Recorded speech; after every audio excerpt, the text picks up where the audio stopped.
Sonat and his wife left Afghanistan for Iran 3 months ago. They didn't have an entry permit to visit Iran.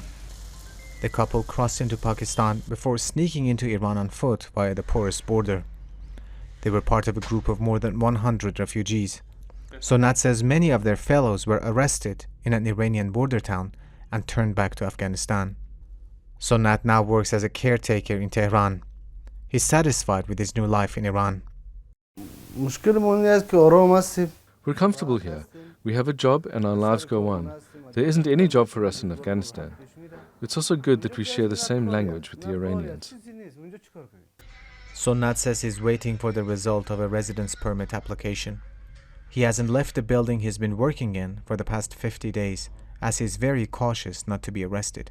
Iran has begun building a wall on its 900-kilometer border with Afghanistan to prevent the influx of refugees. And the country's police chief says up to 2 million illegal immigrants will be deported in the next 6 months. Thousands of expulsions have already taken place. Dealing with the refugee crisis was a campaign promise of new President Masoud Pezeshkian, and now he wants to stand by his pledges.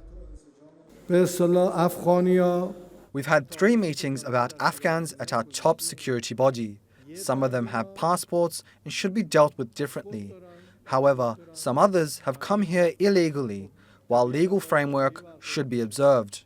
We're trying to turn back those who are illegally here in a respectful manner.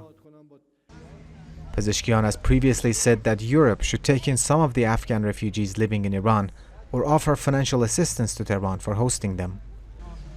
Iran is facing its own economic crisis. The country is suffering under US sanctions and high inflation, and its leaders say it can't afford to take in more Afghans. Afghan refugees are using state subsidies at a time when we are under sanctions and under severe economic pressure. The status quo is not acceptable, and those who are ruling Afghanistan should be held accountable. Official statistics on the number of Afghans in Iran aren't available, but estimates suggest up to 8 million Afghans currently live in the country, many of them illegally. It has more than doubled since the Taliban takeover 3 years ago, sparking widespread security, economic and social concerns. Reza Hatami, TRT World, Tehran.